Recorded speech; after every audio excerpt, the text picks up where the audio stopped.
Hey there, everyone. I'd like to welcome you to the Dilligaff Ranch, as it was.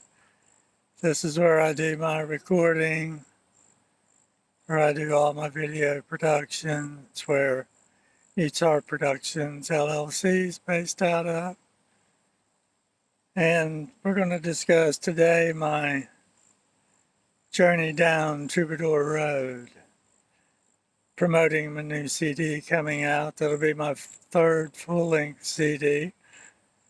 Started out with Down by the River, then on to Julia's Attic, and now my latest upcoming release, Troubadour Road. It kind of encapsulates a journey up to this point of cranking out a bunch of rock tunes that I've written over the years and culminating with a nice piece ending Troubadour Road. It's called Come to Me, Set Me Free. And I recorded it a little differently and changes a little change in style from the other songs on the CD, but fits in perfectly. And so I thought I'd start by giving a little history of my journey in the music business. It started a very, very long time ago when I was just 13. I think I started performing live, playing guitar and singing, fronting a band at 13. I remember, I think my very first gig was with a group called Sound of X, and we played a 7th grade dance at our school. A 3-piece band. We played a bunch of Kiss, and Black Sabbath, and Santana, stuff like that. It was fun. That had Dan Gividen and Bob Evans in it, and we grew up together. And I think they played for a while in Generation Gap, which included my father, and who actually got me out playing in the clubs pretty early. Once we demonstrated we had a product that we could sell musically and performance-wise, which we did. And deer fly season. Sorry, comes every year. It's my birthday present. But we went on to form a Generation Gap, and we played all over Ohio, West Virginia, Kentucky, and doing a combination of jazz and some rock and some disco, I guess, at the time. I guess we played a bunch of KC at a Sunshine Band, too. Kind of funny. But those boys, Dan and Bob, they weren't too much hip on stretching out into the jazz and the disco stuff. And then we kind of disbanded, and then my dad decided I could just go do it on my own. And so then we formed the Generations, and that had Bill McCoy, Bob New on bass, Bill played drums, and Bruce Hale, who came over and played Fender Rhodes piano. I think we had a string machine. And he really took over the lead vocal work, which was very fortunate for everyone concerned. But I still sang my fair share of tunes, though, too. And we covered the gambit as far as what we could play. We had an agency. We booked out through the Nona Miller agency. Back in those days, you could play skating rinks and bowling alleys along with clubs. And with that group, we went as far as Pennsylvania, Kentucky, West Virginia. Did a lot of work in West Virginia. And I remember Top of the Mart, I think was the name of the club in Williamson, West Virginia, and the club was upstairs. It might have even been on the third floor, and the stairs were quite steep, and we had such huge equipment back then.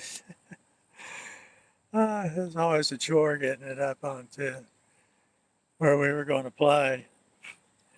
And deer flights got a love for me, I think. But anyway, we played a lot, played all through school. We'd go to school, and on Fridays, sometimes we'd get to leave early and then head out to wherever we were going to play, stay overnight.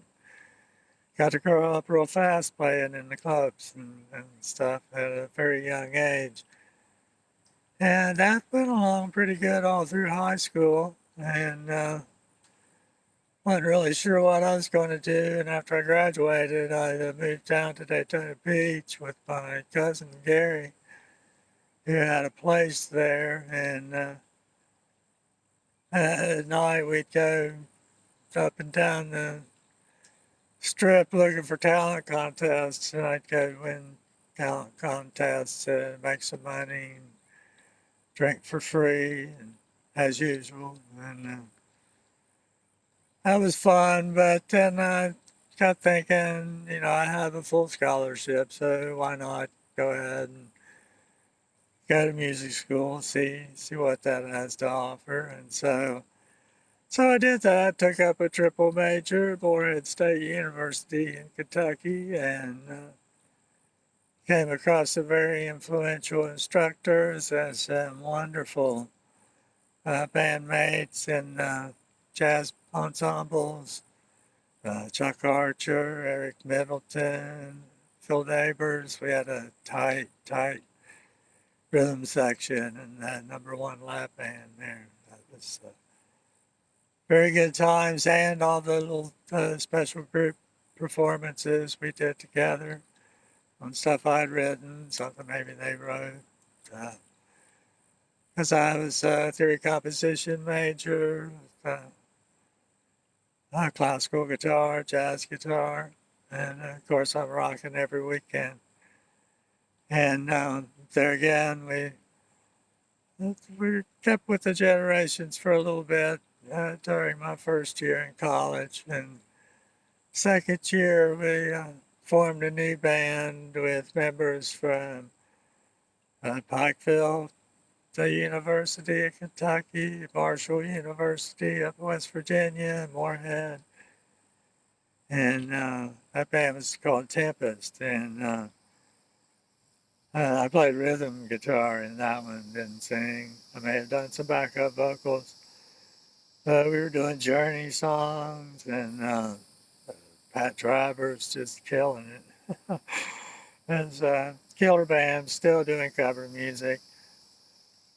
And I performed with the percussion ensemble there at Morehead, along with all the jazz ensembles. And then we were fortunate enough to take a trip to throughout Ohio, New York, New Jersey, Pennsylvania, back down to Ohio, ended up back in Kentucky, taking the percussion ensemble on the road, playing at different schools and things. And then we did a performance in New York City. And the percussion ensemble instructor, Frank Otis, who I have to thank my whole entire career for, because he actually pushed me towards it. But while we were up there in New York, we were playing at schools during the day, sometimes 2 or 3 different schools, loading still huge, humongous equipment. And if you want to get your rhythm on, get in a bus with a bunch of percussionists with a bunch of toys, and you can rhythm your way all the way from Kentucky to New York City. Whew. Telling you, those boys into percussion. But anyway, I got to play lead guitar with that ensemble and play very complicated music. And Frank was the instructor. He was telling me, just go ahead and wail, like you do on the weekends. Play like that. That's what I'm wanting to hear. And which that's not what they were teaching me at in my classes, that's for sure. And but we went out clubbing one night, and while we were there in New York City, and we were watching the band. They were doing some Hall and Oates stuff. I mean, they were real good. They did what they were doing. And, I think we might have been a little over intoxicated at the point there when this conversation was going on. But Frank leans over and talks to me and Chuck, the bass player. He says, "You guys ain't got the balls to go out and try to make it on your own." And I was looking at what they did and what they were playing. I'm like, well, that ain't all that. I'm already doing that. It's just a different town. No, ain't no thing. And so, oddly enough, during that summer, I was back home getting ready to start my junior year. I was supposed to room with Chuck. We had it all planned out, and we were going to live off campus and then develop what we had going together, which was really good. And Jazz, I mean, he's a monster on the bass. And Jocko, watch out, Chuck's here. And but during that summer, a schoolmate of mine, I saw him. He was hitchhiking from Huntington, West Virginia, back to Wheelersburg, where I'm from, and I was coming back from the music store. Boy, this deer fly's got it in for me, man. But so I see him. He's hitchhiking down the road, so I stop and pick him up, and he'd been living in Nashville, going to Belmont for music business for a couple of years. And we were talking on the way home, and he'd gotten a little too intoxicated while he on his flight from Nashville to Huntington. I don't know why he was hitchhiking's not really his thing, but anyway, picked him up.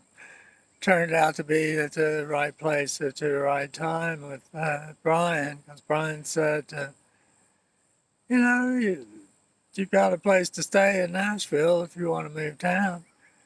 And you ought to give it a shot, writing songs. We both wrote songs. Brian's a great songwriter, and he's still out there in the music business. He may be back in Nashville now, but Brian Rawlings is who I'm talking about. But so I took him up on his offer, and I moved to Nashville with my friend Brian Rawlings and his roommate Scott Bonner, who's a photographer, did a lot of photography of the band that we were in there, and which I'll get to momentarily. But I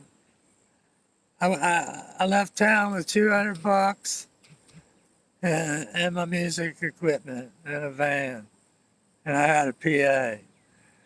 And so I show up, and I start working at Shoney's in the morning. It's really the first job I really ever had.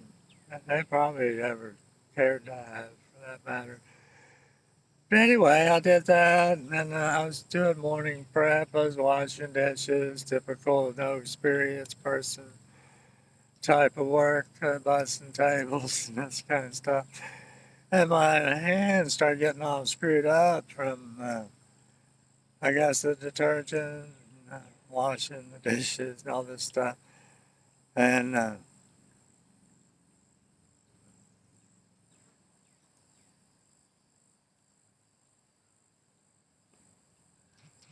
not really sure what that was all about, but we're going to keep filming here. And so now I'm going to tell you a little bit about the meeting of Adonis, since we finally made it to Nashville, and I'm living there with Brian. and Scott. They said, yeah, go ahead and hang out and you can sleep on the couch and why don't you quit that job since it's kind of screwing with you and stuff like that. And I said, okay, I'll stop. And then he said, Brian said, well, I know some guys that are wanting to form a band I could introduce you to. And he probably regrets that, and because it was crazy, crazy days. And in comes these two guys. They had knickers on, and they were dressed alike, and they brought along with them this girl, who ended up being my wife, by the way, Julia.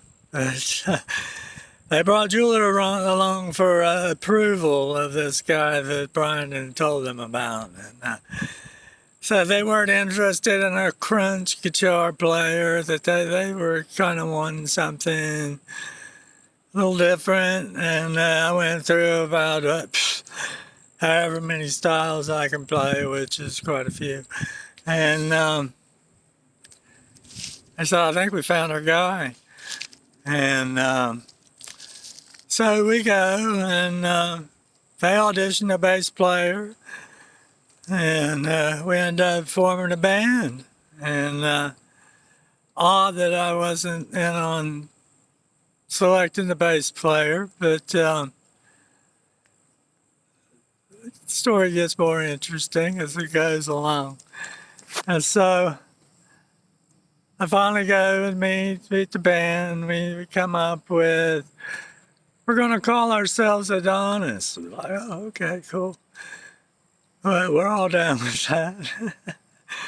No vanity here. But so I remember our first rehearsal, we got together. And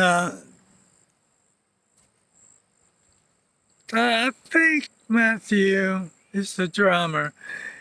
He'd just gotten a set of drums. I'm not quite sure that he really knew how to play them, but he had them nonetheless.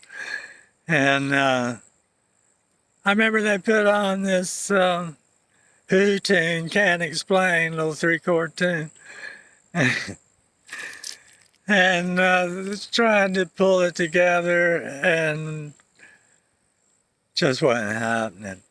And boys didn't know how to play no cover music. Bob did, bass player Bob Comersmith, he did.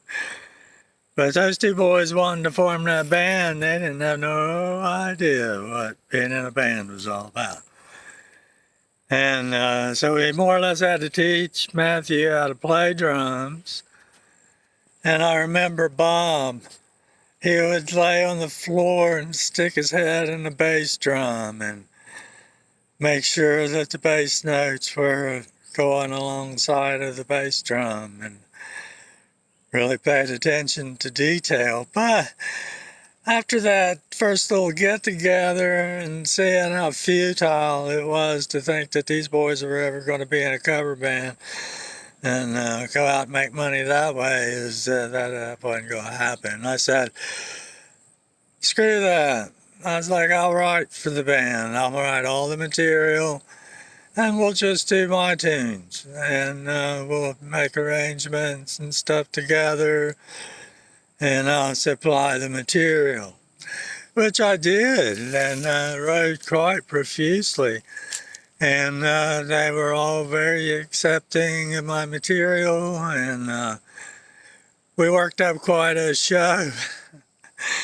It was something to see, that's for sure. And I'm kind of in motion here, just getting a little trippy thinking about those days. They sure were fun. And so we got our little act together, and we got ourselves booked at Cantrell's for 2 shows. We had worked up 2 hour sets, and 1 hour set that we were going to play twice. And I remember, I think I dressed in a zoot suit. Matthew was in a court jester's outfit, which suits him quite nice. Bob Comer Smith, oh, them purple spandex pants, white patent leather boots, and who knows what for his shirt, but boy, he had it going on. And when we first started out, we were wearing makeup and all that stuff.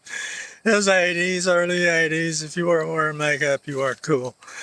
And we were intending on being trendsetters and getting the fashion thing going on, having our look and whatnot. And we did those shows. We had interpretive dancing going on while we were playing. And one of the songs featured our singer, Nick. He was a black belt in Taekwondo. And he would do, I would sing a song. I did background vocals along with writing all the material and stuff. And he would do I'd sing that song and, well, a couple songs in a row, and then he would do a candid to it. And which was very nice. He could do the nunchucks. He would get two of them going at the same time, making it look like a butterfly. And he'd hold them right up beside my head while I was playing. And it was like I couldn't move. I had to stay completely still because he had all this stuff going on. And I mean, that's way past speed of sound. And like one false move and we were bad. And he also, deer fly back again.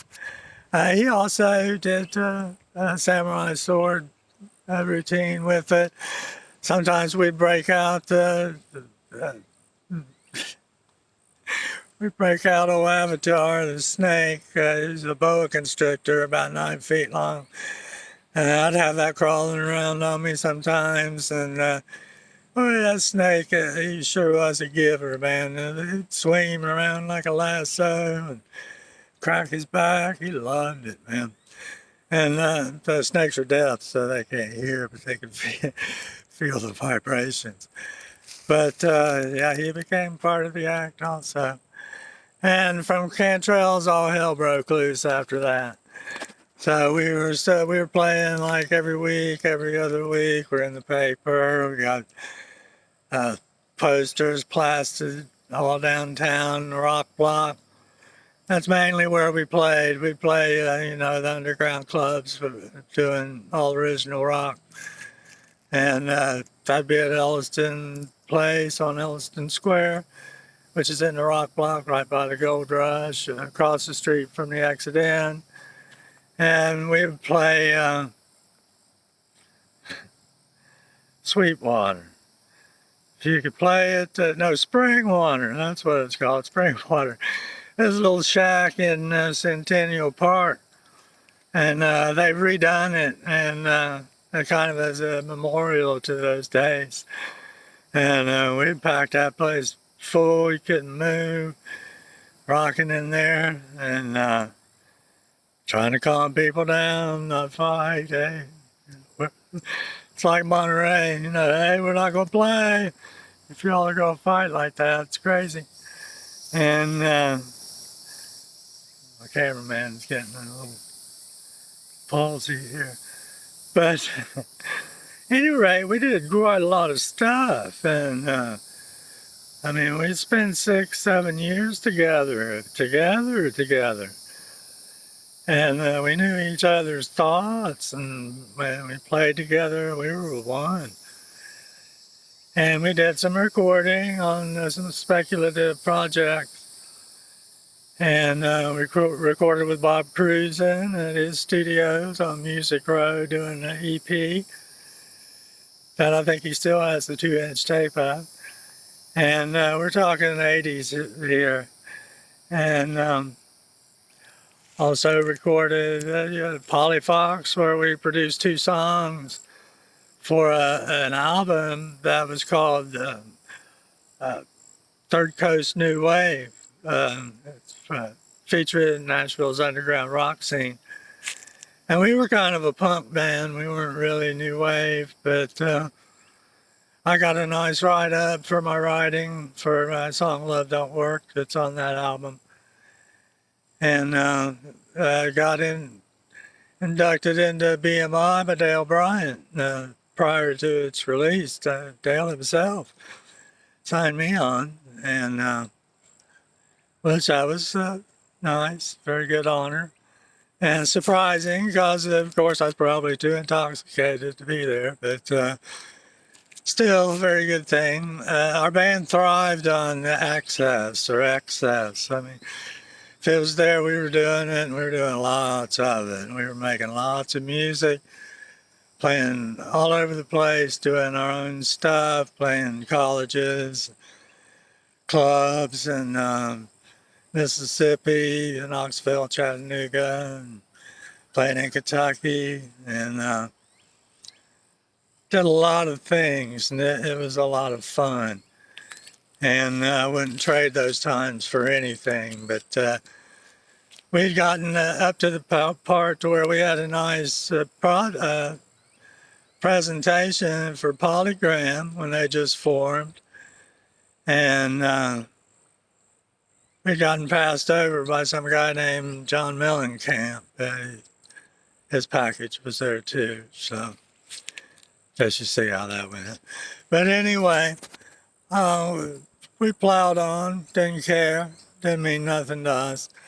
Miller Beer was going to sponsor us, but we drank Budweiser, so no can do.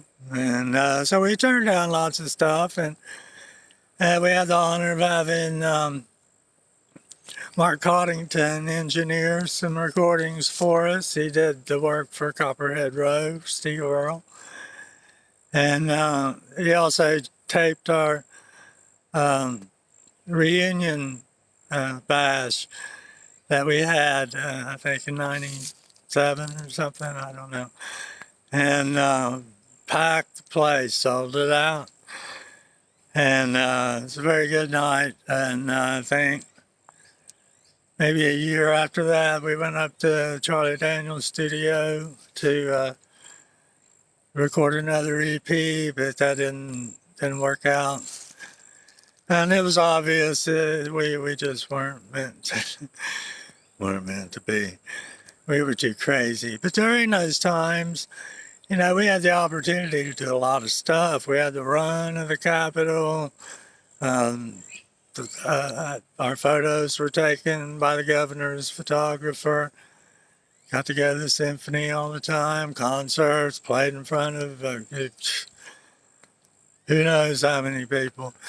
And but there's one of those events in particular that was especially striking. And I'll get to that in a minute. But first, I want to talk to you about our professional development trip. You know, after we lost our bid on our Polygram deal, we went to Jamaica for some professional development. And, you know, rap wasn't that hip, you know, in the early 80s. And, I mean, it was around, but it sure wasn't hip-hop nation like it is today. And we weren't familiar with rap, and then we didn't really rap. I mean, that wasn't a part of our thing, but we learned about it while we were down there. And that was another time that we were probably too intoxicated to be doing what we were doing. But I brought my guitar, and Matthew brought in some bongo drums, and we were big stuff down there, and playing our stuff. And since we were from Nashville, they wanted to hear country music, and we didn't play country music. And we said, well, we came down here to get an idea of your rhythms and your music. And all through the jungle, all you're hearing hurts so good. And that hurts so good. And but anyway, I take my guitar with me. Didn't have any money. What's that? We don't have that. And so taking it around, playing, and it would rain every day. I mean, just like at the same time, like 4 o'clock or something, when everybody's just getting up, getting motivated. So it'd rain, and then they would all congregate. They'd have to stay on the right side of the road. And the girl, we were able to go on the left side of the road, where the ocean is. And but they said, just play something. And then so I'd get a little reggae beat going, and on a chord, and they would go around the entire group of people. There'd be 20, 30 of them all huddled up, staying up out of the rain. All of them smoking a big old ice cream cone,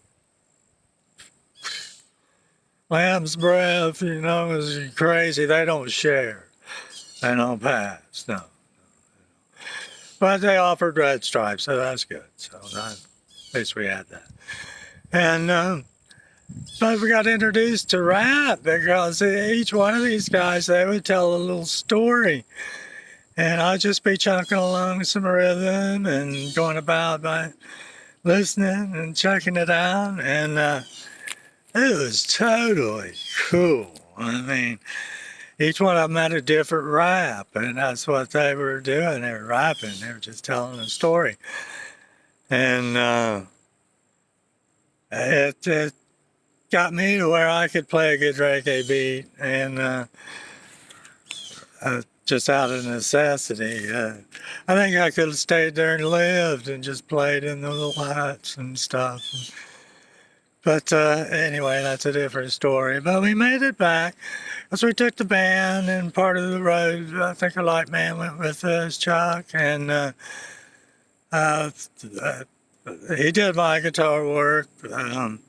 David Neely, he also did Waylon Jennings' guitar work for him also. And I got to hang out with David for quite a bit and got to meet, I forget his name, but he was a lead guitar for Waylon Jennings. And he wrote Just a Good Old Boy, or whatever that song is that was on Dukes of Hazzard. He wrote the theme song for it. And we were sitting there one day, and he was pissed off. He's like, they haven't paid me a cent for that. And, he's Waylon's lead guitar player. He's in the business. And David was his guitar tech. I guess he'd go with him on the road if they could do something. But he kept me supplied with strings. He had a guitar shop that he closed down, and traded him my 10-speed for a bunch of strings, and living on the street more or less. But because by that time Brian had told me I was too intoxicated to stay with him anymore, so I had to find another place to live, and that's when we ended up housing me up in Julia's attic, which is the title of the second album. And she was kind enough to let me stay up there. She was friends with the lead singer, and that was like a Haight-Ashbury house, and previously had been occupied by the Wrong Band, who did some stuff on the underground before our time, so they moved out. And so we called it the Right House. And so, we lived at the Right House. And it was right beside Centennial Park, and spent many an afternoon out in the park playing guitar. And Bob Cruzen came and caught me one afternoon. I was too intoxicated to be in the park, but I was playing my tune. I just came up with it. I was thinking of Honey Pie, by the Beatles, and then being intoxicated, and I translated that into what I was thinking about for a tune, and so I just started playing it there in the park, and I look over and there's Bob Cruzen, and he's got the studio up on Music Row. And he's like, well, what are you doing? I was like, I got this tune, man. You got to hear it. It's Paranoid Country. And it become a little cult classic with our little entourage that used to follow us around everywhere. It was kind of a Grateful Dead type atmosphere, but not quite as big and not as successful. But besides that, the vibe was there, that's for sure. And so Bob says, hey, come on over to the studio, let's record that. And then by the time we got to the studio, we were both probably too intoxicated in the studio.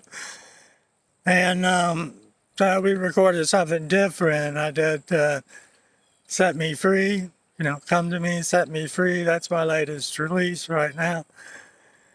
And I did something on the piano with it, a nice weird piano intro. And he was messing with the effects, and it was all kind of crazy.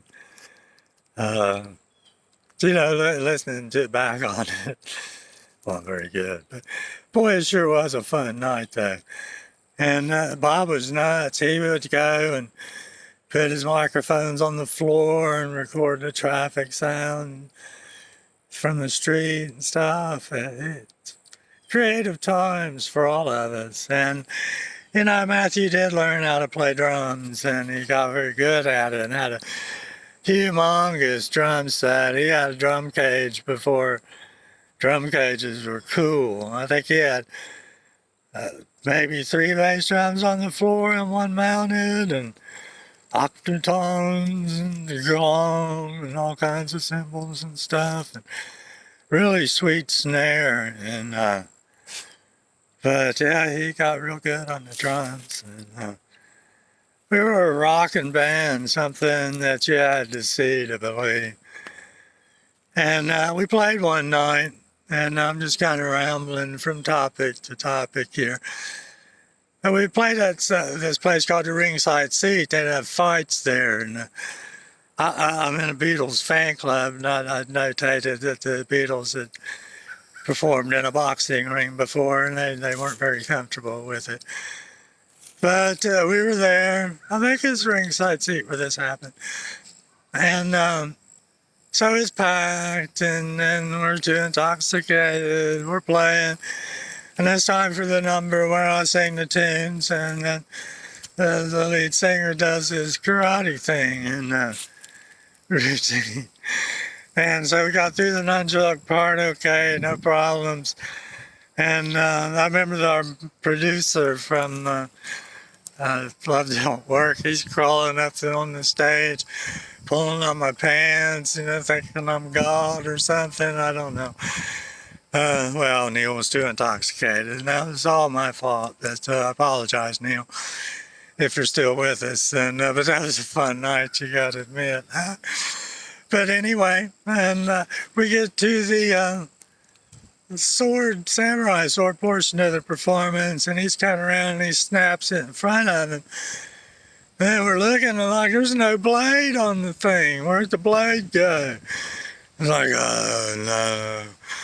And it's like it had gone, flew over across the room and smashed into a window.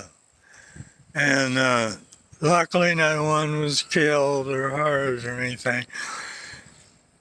And it was rocking up until that point. And then I guess when there was no point, it got real quiet. I mean, it got quiet. We turned the lights out and we were out of there. I don't think we ever played there again. And good times, Neil. I do apologize. I hope you're still out there somewhere following me, crazy old Brit. But anyway, we did a lot of recording, and then we got to play with some, share the stage with lots of big artists as they came through town. We played a concert, One for the Sun. That was particularly noteworthy. We shared the stage with Rad, with shared it with Yngwie Malmsteen and Alcatraz, Quiet Riot, and Twisted Sister, all kinds of people. But when we were getting ready for that show, we had a pleasure because the Allman Brothers were on the bill also. And big, huge concert, the buses everywhere, crazy. And again, too intoxicated to be there. But so we do our thing there, and so we get to play, and everything works out pretty good. But it was. I'm pausing here because this is just absolutely crazy story. So this concert was put on by WKDF, and they were big names playing this thing. And so we're rehearsing for it. And so we go to a rehearsal warehouse in Nashville somewhere. Hell, I don't know where it was. But very nice, had full PA lights, stage, all that stuff. So we set up, we're in there.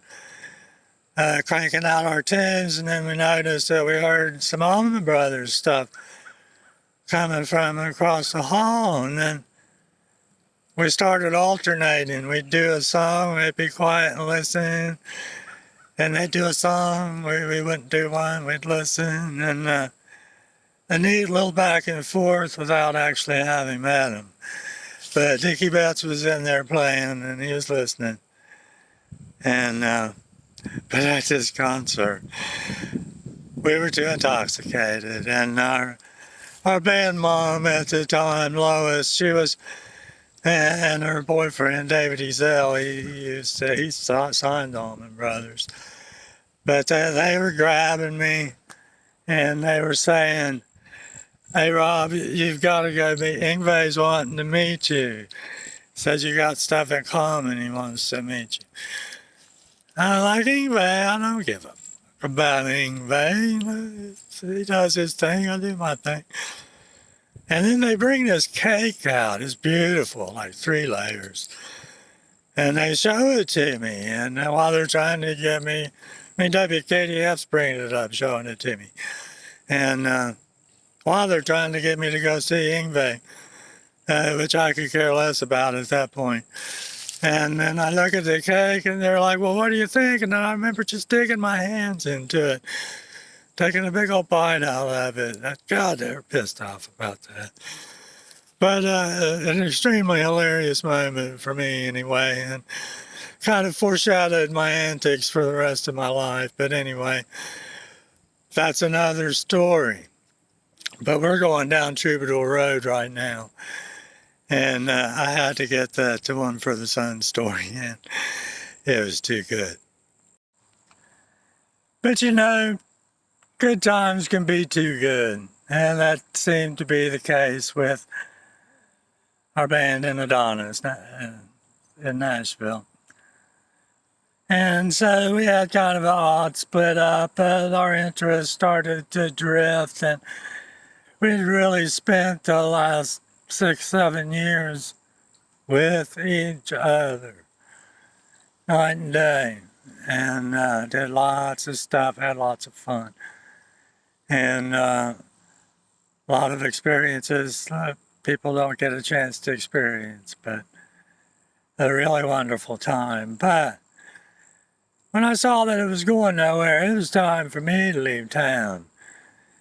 And so at an after party at my house after one of our gigs, I'm not sure whether our singer showed up for that one or not, because we did a song.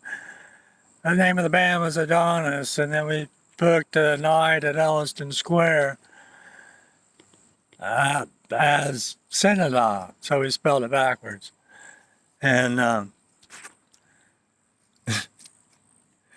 and we had a guy from Colombia playing, Venezuela, had Omar playing congas with us. David Neely came, played lead guitar. I think I fronted it. David sang some songs too. And then we did do some cover tunes that night. And I remember that's the first time I'd played Green River, right? And I was like, oh, why haven't I played this before? But, you know, we're picking it up right on the spot. And then we had the after party at my place.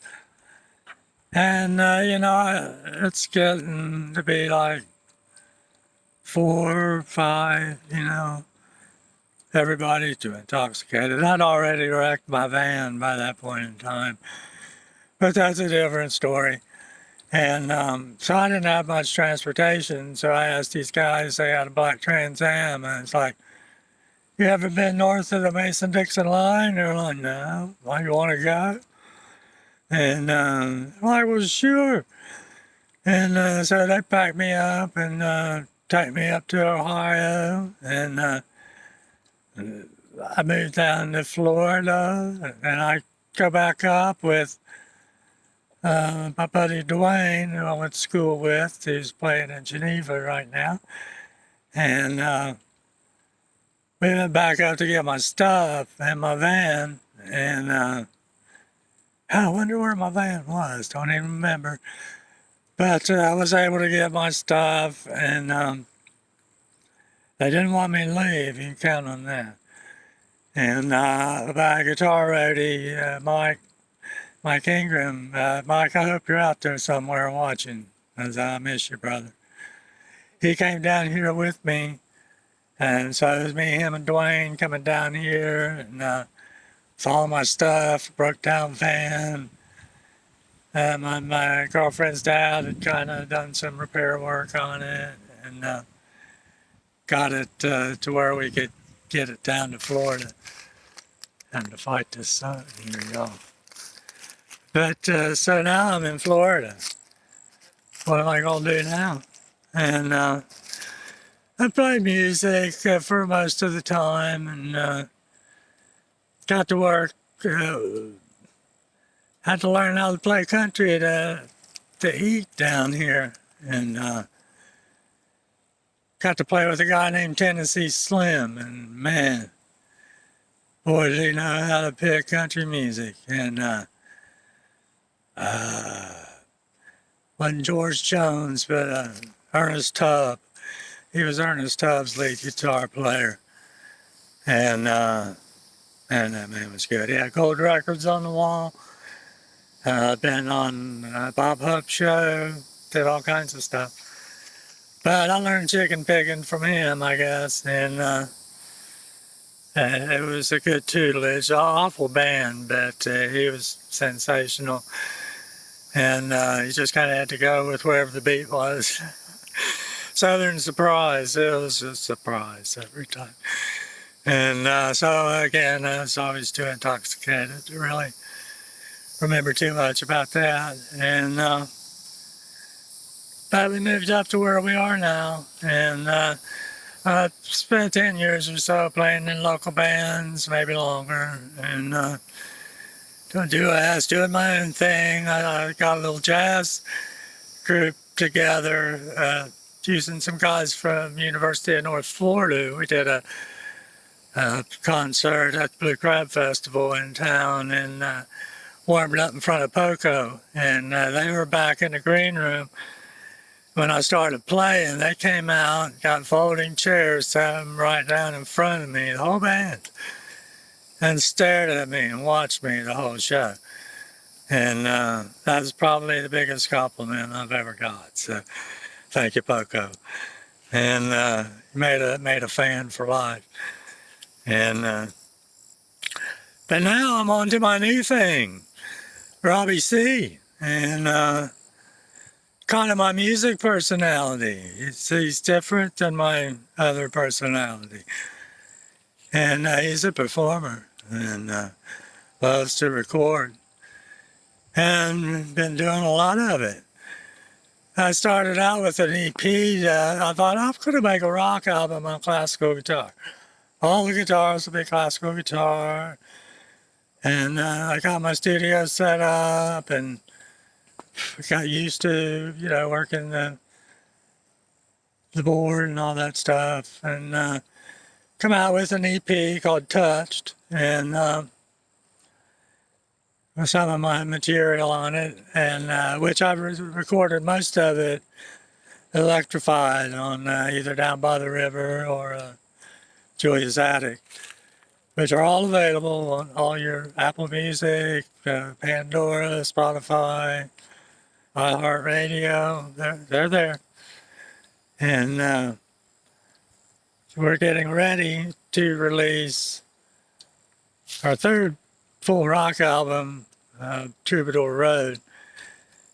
And that's kind of what I've been taking you down through the course of this video. I know it's homemade and the camera guys got palsy at times, gets a little blurry, but really just kind of introducing yourself to me. And if you listen to my music, I hope you can hear the Beatles coming through it, because they've been extremely influential in my entire life. And always wanted to be a Beatle. Still do. And love the early stuff, love all of it. But I tried to model my songwriting throughout my life. After Lennon, McCartney, and of course George. But the songwriting, especially Lennon, McCartney, where I'll go, might be a happy part, but it might have minor chords playing, and it switches to a sad chorus, and then you've got major chords. And I do that kind of thing that they did, you know. They'd always transition major, minor, minor, major. And then when I'm laying down my guitar tracks, I take special caution to think, what would George do? Because when you listen to George Harrison's solo work, it's impeccable. And a lot of times that's Eric Clapton's solo work. I think Eric appeared on every George Harrison album, played the lead to While My Guitar Gently Weeps. And so all the solos are George that you hear, some of them are Eric. And, you know, they've got a lot of stuff in common, you know. But besides that, I'm really enjoying getting this material out. I'm having a blast recording. We did get a little group together, Robbie C and the P-Town Rockers. We played a couple shows. And a great band, great group of guys, and I love them all. But it was obvious it was not meant to be. Then we've got COVID, then the introduction of the virtual concert, which I've adapted into that. And I've done 2 or 3 of those just by myself, solo. And I plan on doing another one here coming up soon. But the recording has been a wonderful experience. I learned something new every time I get behind the mixing console. And I really hope you enjoy it. We're starting to expand our YouTube channel. I'm going to start doing some talks on my influences, maybe talk about a song, and do different things besides posting my videos where I showcase my model girls. And that's just kind of a fun little collaboration. They like to be shown, and I'm a good vehicle for them to help get their brand out there. So none of these are official videos. I mean, a couple of them are, but not all of them. And they can all be redone anytime. But the music, that's where it's at. And it's available on YouTube, most all of my material. Some of it I don't have videos or even just a video screen going, so I need to get to work on that. But a lot ahead in the future, a lot of videos, a lot of chats, a lot of talks. And I'm glad you've joined me for this ride, because it sure is fun. And I enjoy doing it, and I appreciate all of the support, and I hope you keep listening, keep streaming, keep dreaming. It's out there. So this is where it all happens. This is RC Films Productions. This is Mutsart Productions LLC. That's the home of Robbie C. Kind of looks like Wayne's World, doesn't it? It's tough being me. Tougher to be my wife, I'm sure. But we're going to keep recording. Again, this video is a little journey down Troubadour Road. And that's where we are now, Troubadour Road. I'm available on all digital outlets, on iTunes, Apple Music, iHeartRadio. You can check me out on my Spotify channel. And I'm on YouTube. You could go to my main website at Reverb Nation at www.robmccoy9.com. And you'll see a link to my YouTube channel. And there's a link on the right that goes to my Reverb Nation profile page. From there, you can get to my Spotify channel, YouTube channel. You get to Go TV, get to Rob McCoy Music News, just about everywhere. And but like and fan me, follow me, stream me, love me, subscribe me. Take me with you everywhere you go. Because a day with Robbie C is a good day.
Coke in the can, ready for the shelf.